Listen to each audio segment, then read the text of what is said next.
Você trouxe a sua Bíblia? Você pode abri-la comigo, por favor, no livro de Efésios, no capítulo 2. A gente estava conversando ali no intervalo de um culto para outro, e eu fui instigado. E aí, vamos ver o que vai dar.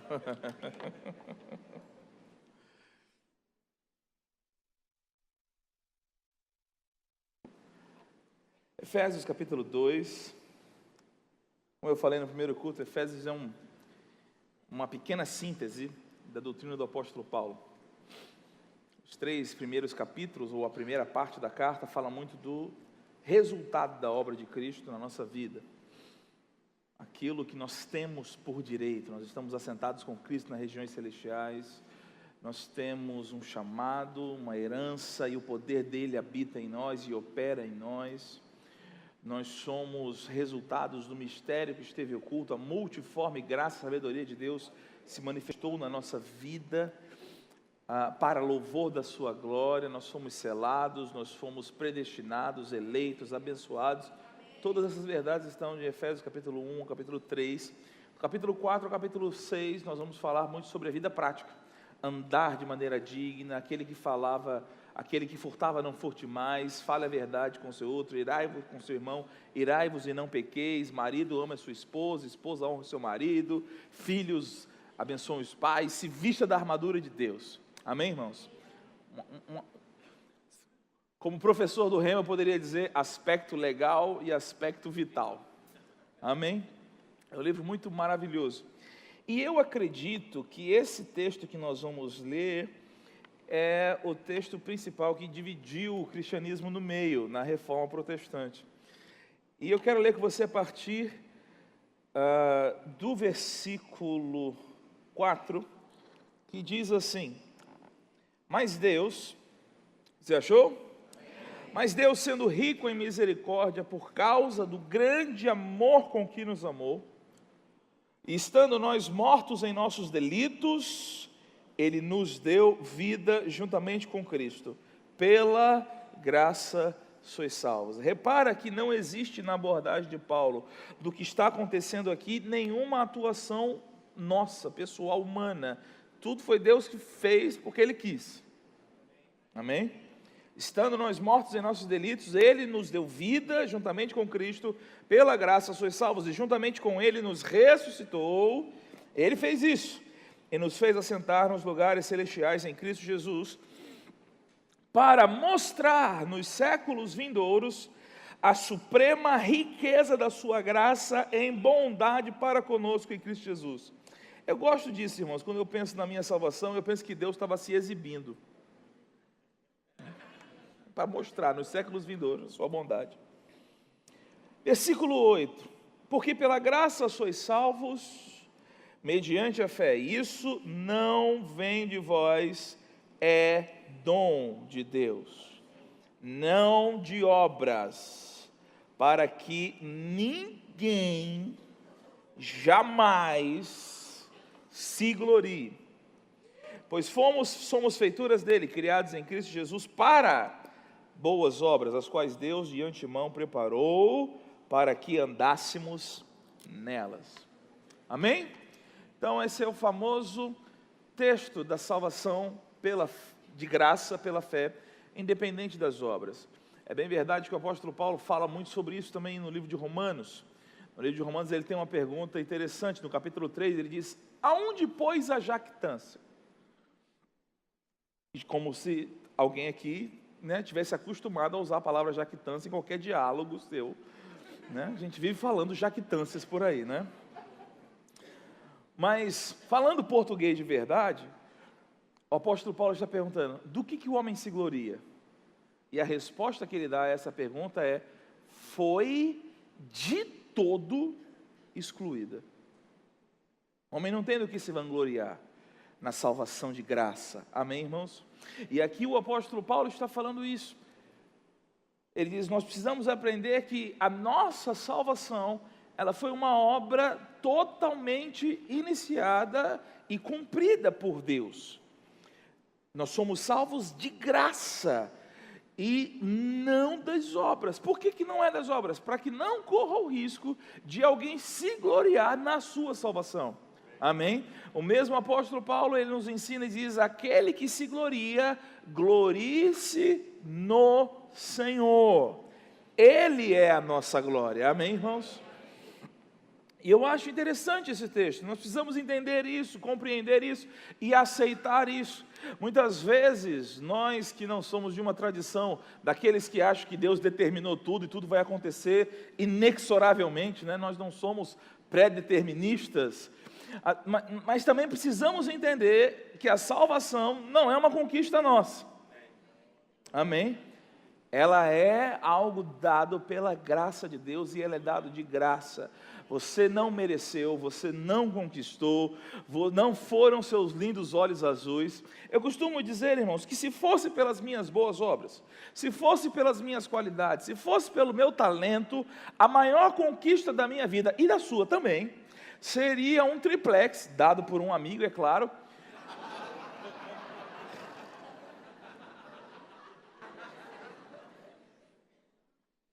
Não é?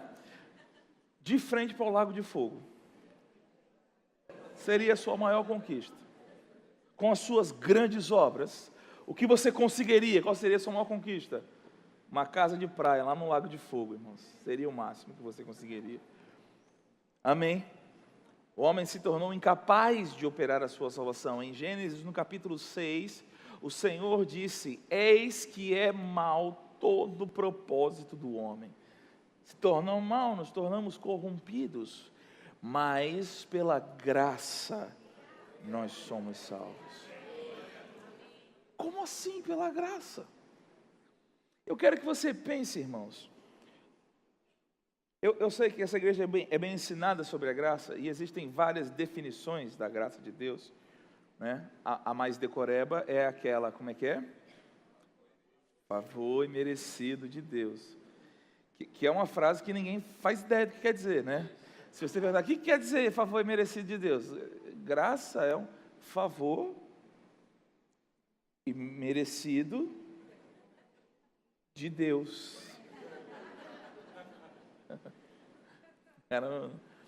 Mas, às vezes somos tão confusos.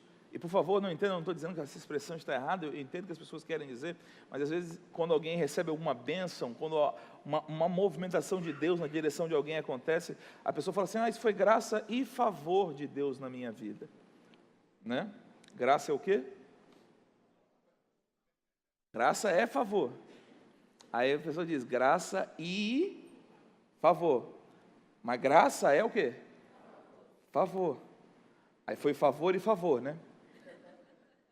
Alô, tudo bem com você? Está vivo ainda?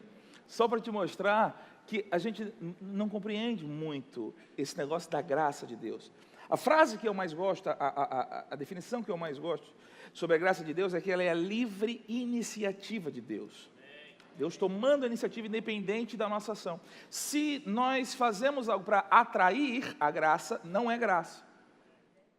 A graça tem que tomar a iniciativa, tem que vir na sua direção.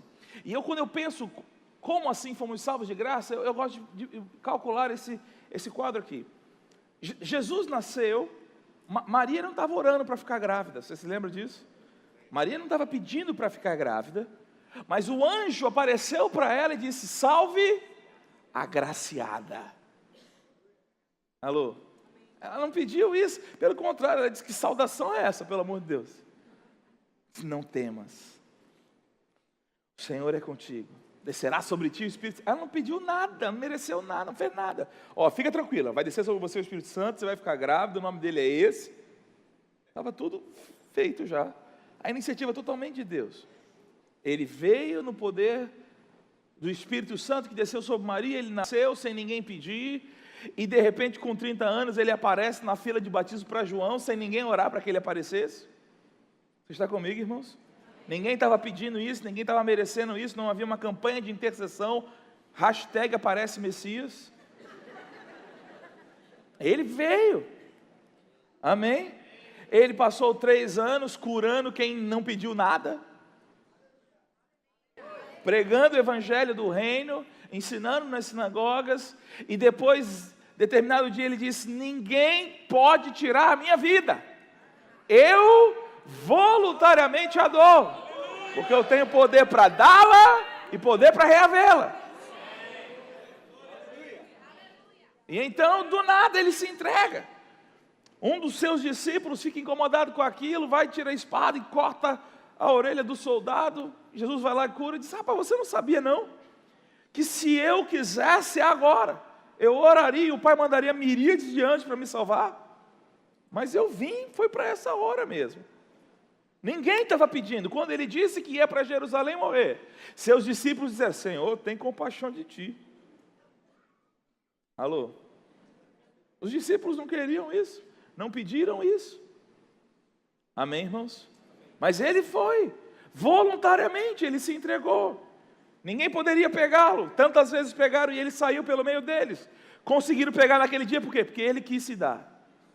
Ele se entregou, voluntariamente. Ele carregou aquela trave, aquela cruz, voluntariamente.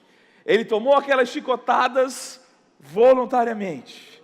Aquela coroa de espinhos, que era minha e sua, ele tomou voluntariamente.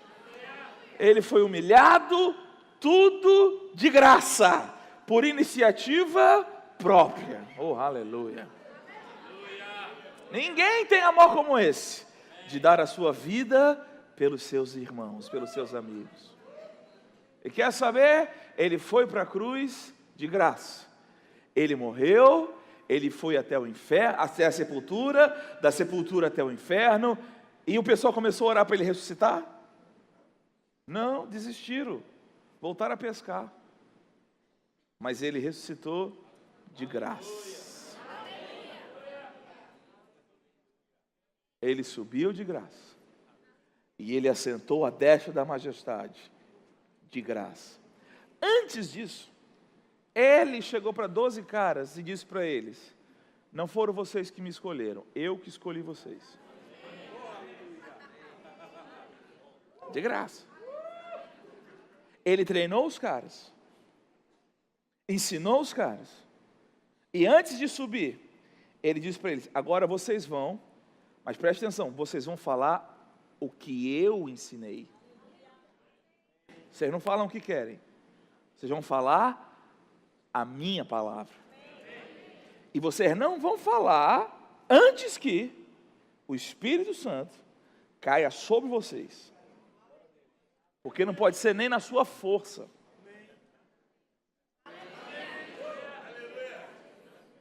Não é sua habilidade. A palavra não é sua, é a minha. E a força para fazer não é sua, é a do meu Espírito. E aí vocês vão, na força desse Espírito. E aí esses 12 caras saíram pregando.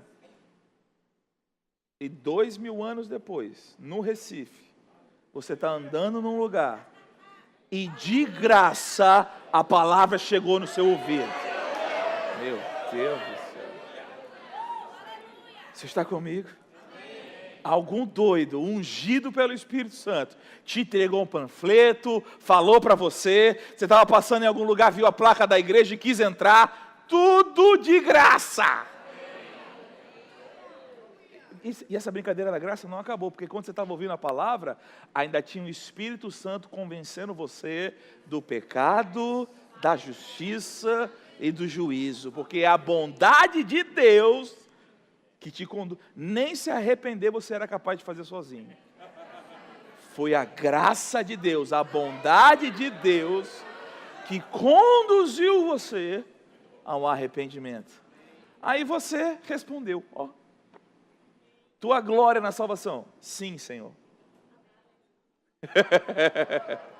Ah, mas eu criei. Creu porque a palavra veio de graça.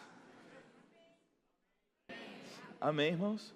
E aí nós temos aqui: o homem é salvo de graça mediante a sua fé. Sua sim, mas que foi dada pela palavra de Deus que chegou até ele.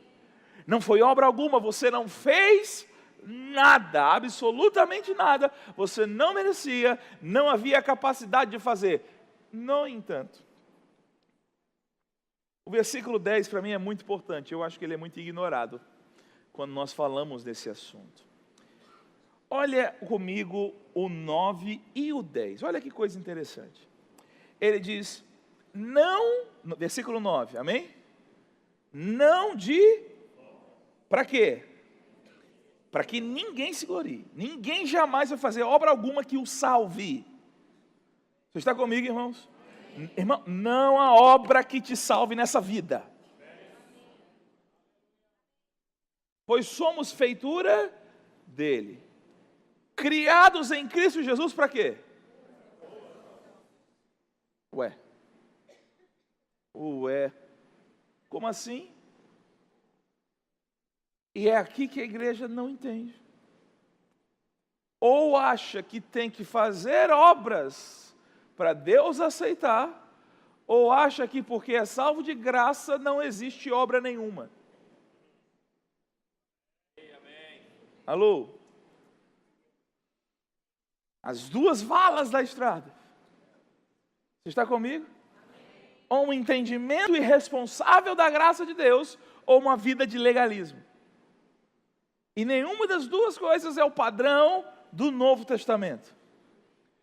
Não existe obra que me salve, mas uma vez salvo pela graça, existem obras que me aguardam. Obras não conduzem, mas obras são a consequência. Elas têm que seguir. Você está comigo, irmãos? E é preciso entender isso. Que, não, eu sou salvo de graça, eu estou na graça. Mas e aí? Olhe comigo, você não precisa abrir, mas existe um livro da Bíblia, todo sobre obra. É o livro de Tito. Não é o Velho Testamento, não. No Novo Testamento. E a Bíblia diz em Tito que a graça de Deus, ela se manifestou salvadora a todos os homens, e essa graça que salvou todos os homens, ela também nos educa, ela nos ensina, amém? Mas no livro de Tito, no capítulo 1, versículo 16, você não precisa abrir, diz assim, 1,16 de Tito, no tocante a Deus, professam conhecê-lo, entretanto, negam a Deus por suas obras. 2,7 torna-te pessoalmente padrão das boas obras. No ensino, mostra integridade, reverência. 2,14 o qual a si mesmo se deu por nós, a fim de remir-nos de toda a iniquidade e purificar para si mesmo um povo exclusivamente seu, zeloso de boas obras. 3,8 fiel é esta palavra, e quero que no tocante a estas coisas, faças a afirmação confiadamente, para que os que têm crido em Deus, sejam solícitos na prática de boas obras. E estas coisas são excelentes e proveitosas aos homens.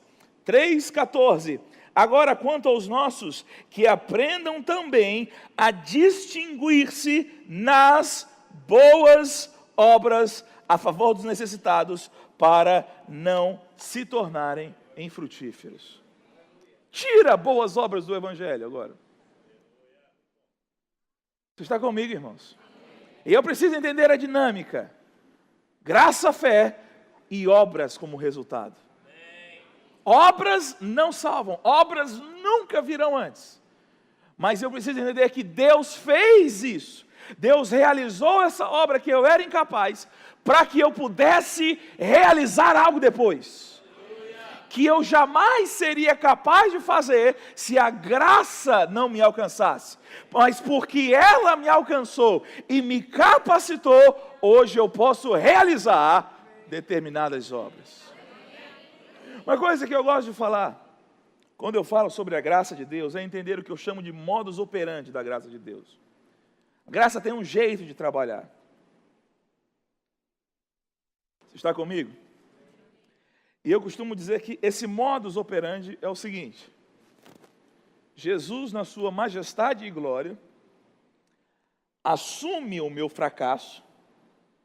Você está comigo? Para que eu possa ter acesso à sua glória. Amém?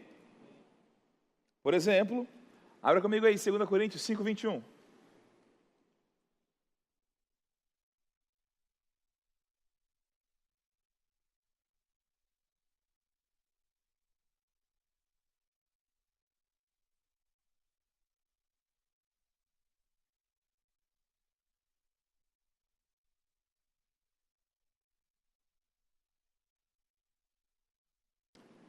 Todos acharam? Ele diz assim: aquele que não conheceu o pecado, ele ou Deus o fez pecado por nós, para que nele, o quê? Fôssemos feitos. Veja, você jamais poderia ter praticado obras justas. Você está comigo? Sim ou não, gente? Não, nós éramos maus. Nós nos tornamos, como a teologia chama, totalmente depravados. Ou a depravação total. Éramos incapazes de produzir a nossa salvação. De fato, até Jesus disse que haviam coisas boas que os homens maus sabiam dar a seus filhos, mas essas coisas boas jamais produziriam salvação. Jamais seriam boas o suficiente para produzir salvação. Você está comigo? Então, nós éramos pecado e ele vivia na glória inacessível, na justiça. Amém, irmãos? E aí, como é que ele nos tirou de lá? O que a graça fez? Ele que era justo, se fez pecado, para que nele nós fôssemos feitos a justiça de Deus. Amém? Você conhece, por exemplo, Isaías 53. Conhece, não conhece? E lá diz que como ovelha muda, ele foi levado aos seus tosqueadores, ele não abriu a boca. Mas ele tomou sobre si as nossas dores e as nossas enfermidades, e nós o reputávamos por aflito, ferido de Deus e oprimido, mas ele foi transpassado pelas nossas iniquidades e moído pelas nossas transgressões. O castigo que nos traz a paz estava sobre ele, e por suas chagas nós fomos sarados. Então, ele não tinha doença nenhuma, nós estávamos doentes. Ele se fez doença em nosso lugar e nós fomos sarados. Amém? Vá comigo para Gálatas capítulo 3. Quero que você veja isso.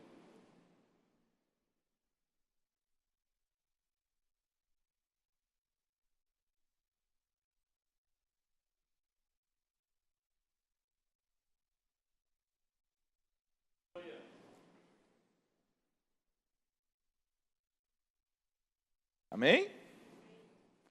Gálatas 3:13.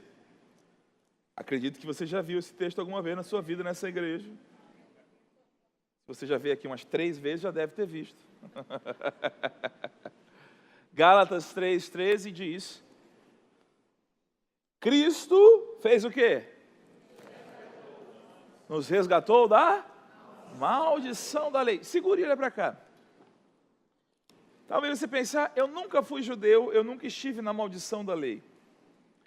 O que você não entendeu é que a maldição da lei só é uma explicação, ponto por ponto, da maldição do Éden. Quando Jesus diz, malditos é a terra por tua causa e você vai sofrer, Deuteronômio 28 explicou o que isso significa. Maldito serás no campo, maldito serás na cidade, ao entrar e ao saíres. Você está comigo? Virão sobre ti essas doenças. E aliás, sobre doença eu acho fantástico o Deuteronômio 28, porque ele lista quase uma centena de doenças. E no final ainda diz assim, e se tiver alguma outra que não está escrita nesse livro, também vai cair sobre você.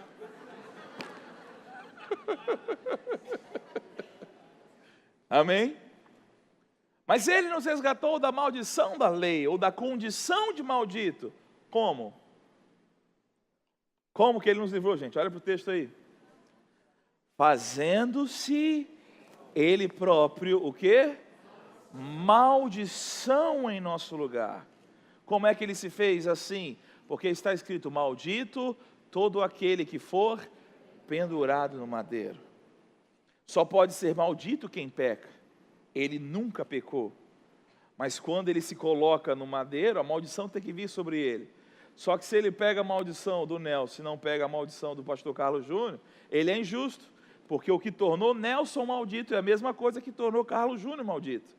Então ele diz, quando eu for levantado, eu atrairei todos para mim mesmo. Você está comigo, irmãos? E aí nós temos Efésios capítulo 1, versículo 3, bendito Deus e Pai, do nosso Senhor Jesus Cristo, que nos abençoou com toda sorte de bênção espiritual nas regiões celestiais. Então nós éramos malditos, ele vivia num ambiente abençoado. Ele se fez maldito em nosso lugar, para que nós fôssemos abençoados com toda sorte de bênção. Para terminar de te mostrar o modus operandi da graça, eu queria que você fosse comigo para 2 Coríntios, capítulo 8, versículo 9.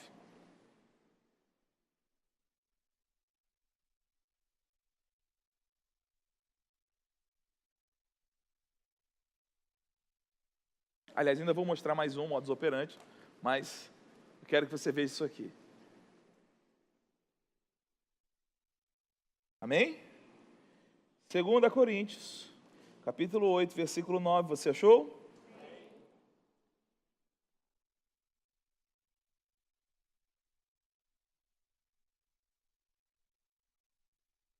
Pois conheceis o quê? A graça de nosso Senhor Jesus Cristo, que, sendo rico, ele se fez o quê? Pobre, por amor de vós, para que pela sua pobreza vos tornasseis. Você entendeu como é que a graça funciona? Tudo que ele tinha, ele abriu mão e assumiu todo o fracasso que nós vivíamos, para que por causa disso nós chegássemos até a sua condição de glória. Amém? Agora, pela graça eu sou salvo mediante a fé, ok? Pela graça eu sou curado mediante a fé. Pela graça eu sou justo mediante a fé. Pela graça eu sou abençoado mediante a... E pela graça eu sou...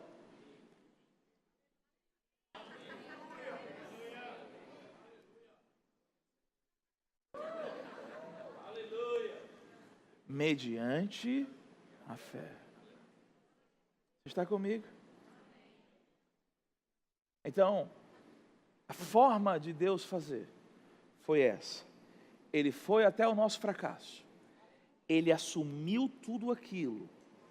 Ele se identificou com a nossa desgraça para que nos identificássemos com a sua glória.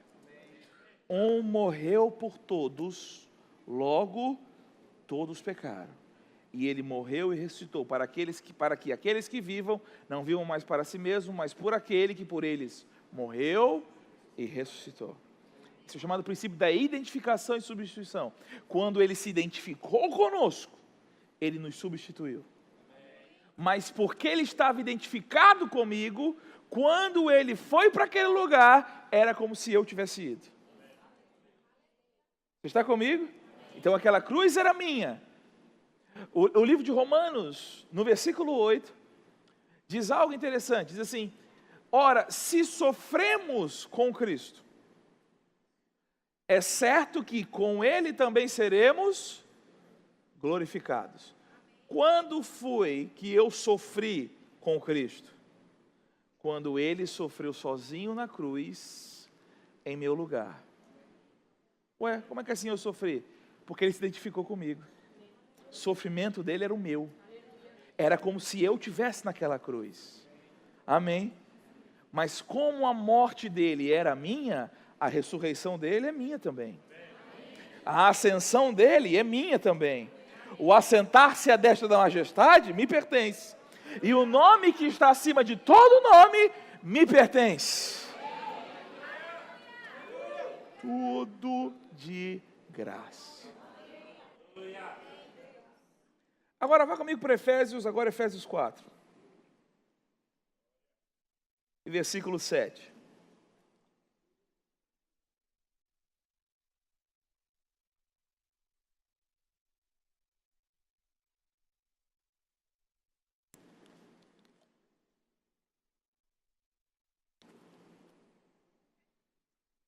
Amém? Efésios 4, versículo 7. Diz assim: e a graça foi o quê? Concedida, dada a cada um, segundo a proporção do quê? Do dom de Cristo. Eu acho, irmãos, que eu costumo dizer isso. Nosso problema, muitas vezes, não são tantos versículos que a gente não conhece.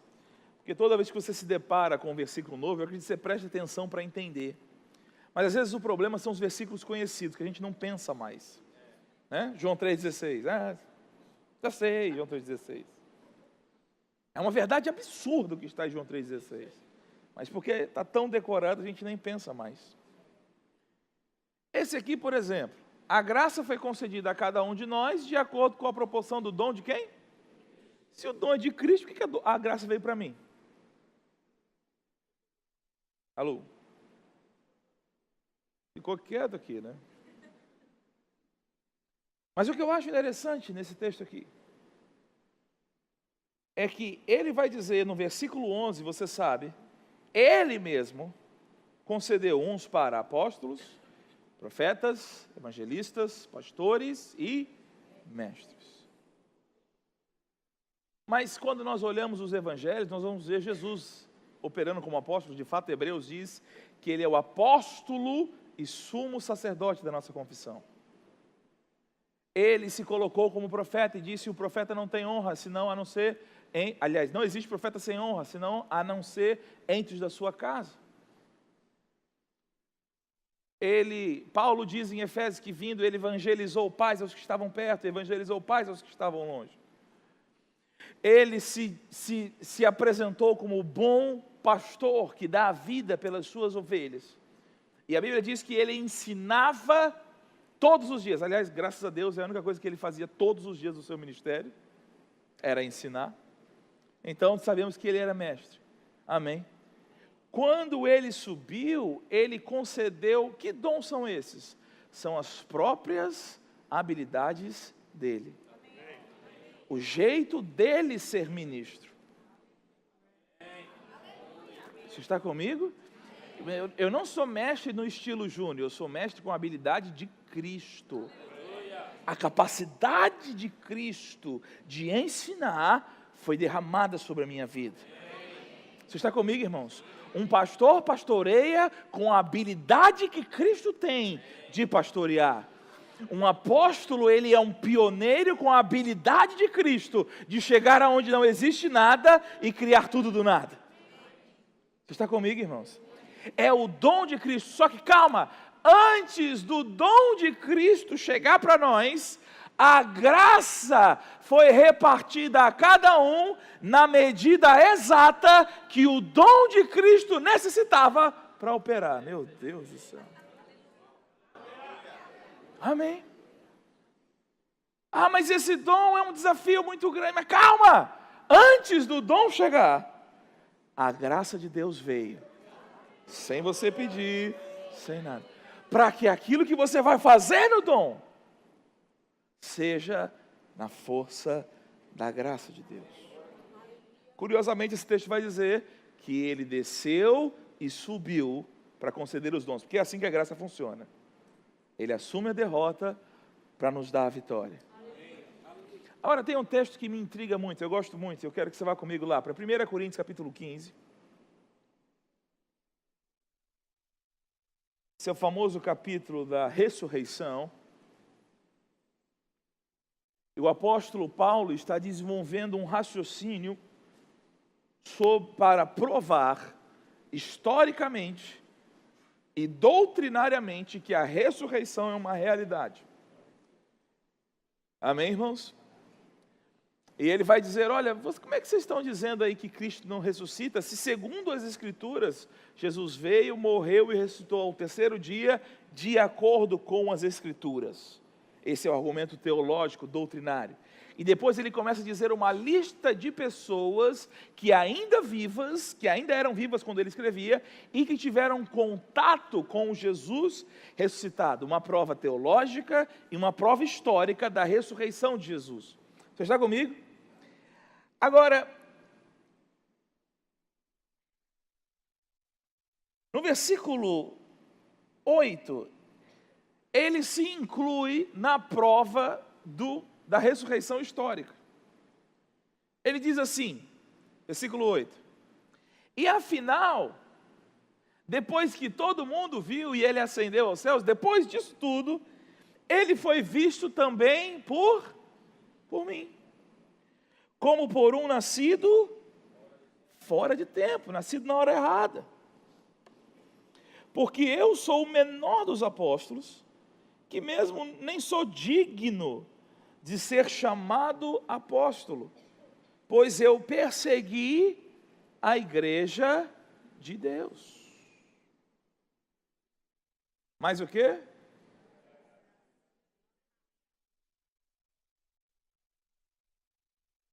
Mais o quê, gente? Pela graça de Deus. Eu o quê? Eu sou, eu amo essa frase, irmãos. Amém. É o equilíbrio entre como assumir uma coisa sem ser arrogante. Amém. Sabe que dizer a verdade a seu respeito não é arrogância. Amém? Contar os feitos do Senhor na sua vida não é arrogância, desde que você saiba de quem é a glória. Paulo disse, eu, de mim mesmo, eu não era digno de ser chamado apóstolo. Eu persegui a igreja, em outros lugares ele vai dizer que foi blasfemo, perseguidor, ele não era merecedor não, ele era ruim. Você está comigo? Mas a graça o alcançou. E pela graça de Deus, eu vi e eu sou apóstolo mesmo sem merecer. Agora preste atenção no como ele continua. Porque pela graça eu sou, e a sua graça que me foi dada, ela não se tornou vã. Antes, eu o quê? Eu trabalhei. Alô? Eu trabalhei. E quer saber? Eu trabalhei mais do que os outros apóstolos. Mas aí eu acho que ele se corrigiu. Disse, contudo, não eu, a graça de Deus comigo. E eu quero tentar não me empolgar, porque eu quero que você pegue isso aqui. Paulo, ele está dizendo o seguinte, olha, eu não podia ser. Você está comigo? Eu não era digno de ver, mas eu vi. Viu por quê? De graça. Paulo estava orando para Jesus aparecer para ele. Gente, Paulo merecia. Se tem alguém que não merecia, era Paulo. Mas Jesus apareceu para ele, de graça. Amém? Paulo, por que me persegues? Quem és, Senhor? Eu sou Jesus a quem você persegue. E é interessante porque Paulo, ainda sem conhecer, e ainda sem saber do que estava acontecendo, já o chama de Senhor. Diante da sua graça, Paulo automaticamente entregou a sua vida. Você está comigo? Ele disse, eu sou Jesus, a quem você persegue. Então, eu não era digno, mas pela graça, a graça de Deus me fez ser apóstolo. Agora, uma vez essa graça chegada na minha vida, eu não deixei que ela viesse para mim em vão. Antes eu fiz, eu trabalhei. Mas eu não trabalhei por causa da habilidade de Paulo, eu trabalhei por causa da habilidade da graça. Agora a questão é, se ela tivesse vindo e eu não tivesse feito, ela seria vã na minha vida. Mas eu fiz não na minha força. Quem fez? Foi a graça de Deus comigo que fez. Mas o fato é, eu não deixei que ela fosse vã. Eu trabalhei. Eu fiz aquilo, o motivo pelo qual a graça caiu sobre mim. Está comigo, irmãos? Então, porque a graça veio para alguém que não tinha o direito de ser apóstolo, ele aceitou o que a graça disse e ele começou a agir no apostolado, entendendo a força que a graça estava. Para quê? Para que essa graça maravilhosa não fosse vã na sua vida. Então, se eu entendo o modus operandi da graça de Deus, se eu entendo que ele se fez pecado, para que eu fosse justiça e eu continuo no pecado, eu estou tornando vã a graça para ser justiça. Eu não era digno de ser justiça. Eu não sou a justiça do Júnior, eu sou a justiça de Deus. Porque não é minha, é dele. Mas uma vez que essa graça chegou para mim, eu devo aceitá-la, concordar com ela e confiar nela para viver justiça. Oh, aleluia. Aleluia. Aleluia. Se ele se fez maldição para que eu fosse abençoado, e eu fico duvidando da bênção, caçando bênção, eu estou tornando a graça de ser abençoado vã na minha vida. Alô. 7 semanas da bênção. Está tornando a graça vã, querido. Está me amando ainda? Poucos améns essa parte. Amém. Se ele se fez doença para que eu fosse sarado, e eu fico enamorado com a doença, com a minha enxaqueca, com o meu câncer, o que eu estou fazendo? Tornando vã a graça para ser curado. Alô? Se ele se fez pobre para que eu fosse rico, irmão, e eu fico exaltando a miséria, alô, eu estou tornando vã a graça para enriquecer. Eu sei que essa igreja não vai cair nessa aqui, essa aqui não. Você está comigo, irmãos? Amém.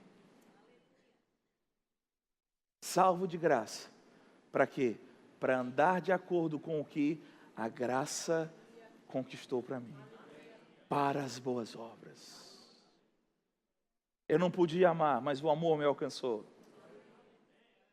Agora eu posso andar em amor. Eu não podia perdoar, estávamos conversando sobre isso. Eu não podia perdoar, mas eu fui perdoado. Ele diz que nós devemos imitá-lo e perdoar uns aos outros, assim como Deus em Cristo nos perdoou. Agora, ele também está falando, por exemplo, sobre o nosso chamado, a nossa habilidade, os nossos dons e talentos, que também vieram de graça. Ou você orou para ser o que você foi chamado para fazer? Irmãos, se tem uma coisa que eu não fiz foi orar para ser mestre. Eu queria ser profeta. Acredite se quiser. Eu queria. Mas não podia estar mais errado. Eu não tenho nada a ver com profeta. Amém? Esse chamado veio para mim de graça. Amém? Eu não o mereci. Eu não lutei por ele. Foi a sua graça e a sua soberania que me chamaram. Agora, uma vez chamado nisso, eu não vou fazer essa graça na minha vida ser vã. Você está comigo? Porque essa obra de ensinar, ele preparou para que eu andasse nela antes da fundação do mundo. E Deus estava sonhando comigo ensinando.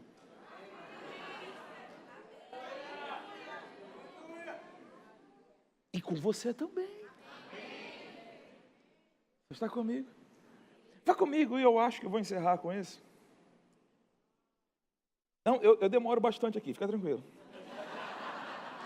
1 Pedro capítulo 4. Não se empolga não que eu demoro aqui.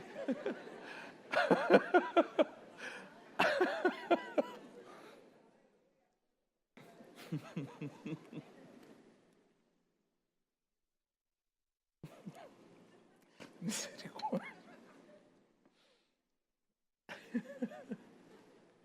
Versículo 10 e 11. Eu acho muito interessante isso aqui. Deixa eu ver aqui como é que está meu tempo. Meu Deus.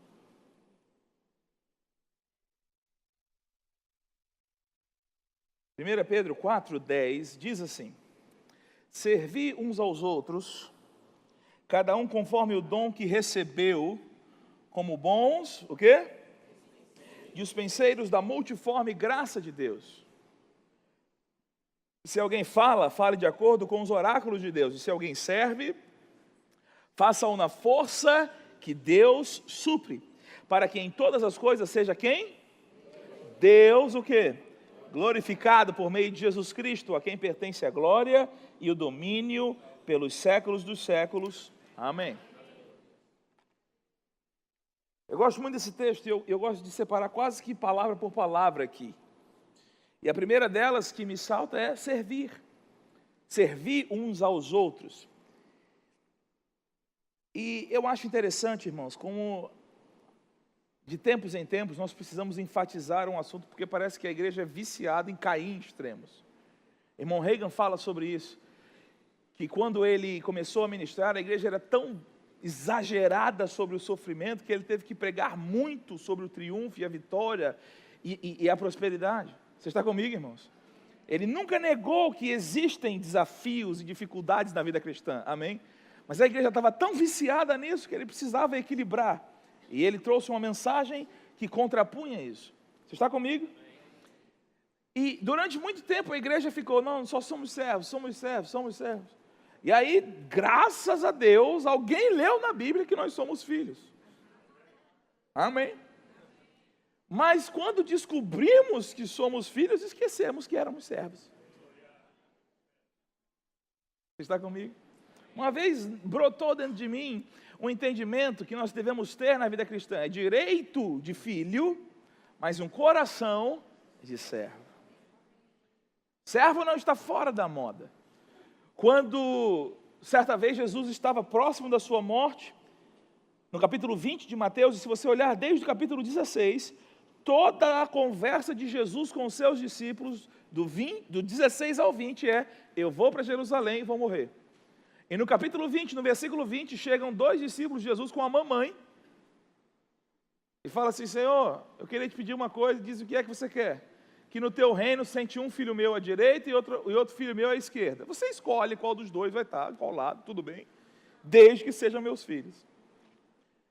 E Jesus diz: vocês estão prontos para beber o cálice que eu estou para beber? Esse cálice era a morte. Amém, irmãos? Amém, gente? Amém. Mostrando qual é o preço necessário para estar à sua destra. Amém. Glória a Deus. Pouca gente disse amém agora. E então, Jesus, eles cegamente, porque estavam cegos na posição, no conceito humano e terreno do que é ser honrado, eles disseram: estamos prontos para beber. E aí Jesus disse para ele: tá bom, vocês vão beber o cálice, mas sentar à minha direita e à minha esquerda não é comigo não, é com meu Pai que está no céu. E a Bíblia diz que nesse momento, os outros 10 se indignaram com os 2. Sabe por que eles se indignaram? Porque os 2 tiveram coragem de pedir e ainda pediram para a mãe ajudar. Porque eles queriam a mesma coisa, só não foram tão caras de pau como eles. E aí Jesus reúne os 2, vem cá pessoal, vem cá, vamos conversar aqui. E Jesus diz assim: esse pensamento de vocês aí, é o pensamento desse mundo aqui. Nesse mundo, quem exerce autoridade faz isso sobre, e os poderosos dominam. Entre vós, não é assim. Pelo contrário, quem quiser ser o primeiro, e não tem nada errado em querer ser o primeiro, seja aquele que vos serve. E ele diz: assim como o Filho do Homem, que não veio servir, não veio para ser servido. Está comigo, irmãos? Nessa religião aqui, a glória é servir. Você está comigo? O nosso Senhor nos deu esse ensinamento. Agora, calma. Porque se levarmos isso para um extremo, podemos começar a ser abusados por outras pessoas. Pessoas podem abusar de nós e não é isso que o Evangelho está ensinando. Pedro diz que nós servimos um aos outros, cada um, como? Olha aí o texto.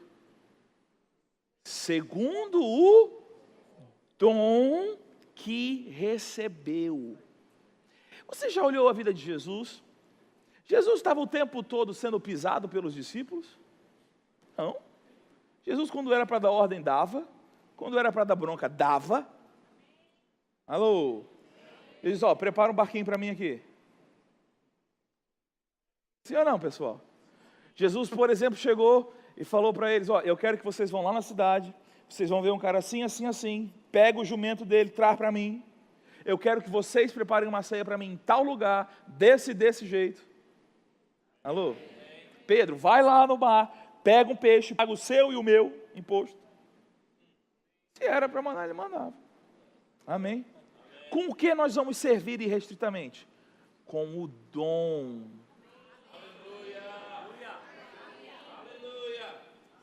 Você não vai pisar em mim, mas o meu dom eu vou entregar para você. Eu vou te servir com o meu dom. E você deve servir ao corpo com o seu dom. Você está comigo, irmãos? E aí ele diz que nós somos bons dispenseiros quando servimos com o dom. E eu gosto da ideia do dispenseiro. O que é um dispenseiro? Quem tem dispensa em casa aqui? Eu sempre que eu faço essa pergunta, tem uma certa confusão. Alguém tem armário que guarda comida em casa aqui? Tem? Vocês têm armário com comida em casa? Ok. Graças a Deus. É disso que eu estou falando. O que é a sua despensa? Sua despensa é o que a sua riqueza produz de recurso para a sua casa. Eu trabalho, recebe salário ou seus dividendos, sei lá, e você traz recurso para dentro da sua casa, isso fica na despensa. E o que é o dispenseiro ou o mordomo? Dispenseiro é aquele que vai à despensa, pega o que está disponível de recurso e entrega a quem habita naquela casa. Aleluia. Eu não sou dono da despensa, mas eu pego o que está na despensa e eu entrego para quem habita na casa. Como José. Você está comigo, irmãos? José administrava os celeiros de Faraó. As pessoas vinham de longe, atrás, porque estavam passando pela fome. José recebia o dinheiro delas, entregava os grãos do Faraó. Agora, esse dinheiro que José pegava era de José? Era de quem? Do Faraó. Mas José era o dispenseiro. Agora, é bom saber que o dispenseiro comia onde? Na mesa do Faraó. Come da mesa do Faraó. Mas ele é dispenseiro. Amém, irmãos? Então eu preciso entender que esse dom que eu tenho, eu vou dispensar. É um recurso de Deus que eu vou entregar para os habitantes da casa. E aí ele diz a expressão que eu acho maravilhosa, de acordo com a multiforme graça. A palavra multiforme é literalmente muitas cores. E eu gosto mais de multicores do que multiforme. Eu gosto de pensar que a habilidade de Deus na minha vida é uma cor da sua graça. Você está comigo? E quando eu coopero com esta graça, a graça de Deus tem a chance de tocar alguém. Você está comigo, irmãos? Então, cada vez que eu sirvo alguém com o meu dom, a graça de Deus encontra alguém. Ah, meu Deus. Aquela cor, aquele ponto da graça de Deus tem a chance de encontrar alguém. Você está comigo? Amém. Quando eu entendi isso, irmãos, eu nunca mais toquei em alguém inocentemente. Porque eu fico pensando, pode ser um toque da graça de Deus agora. Você está comigo? Quando eu falo alguma coisa, eu sei, uma cor da graça está tocando vocês agora.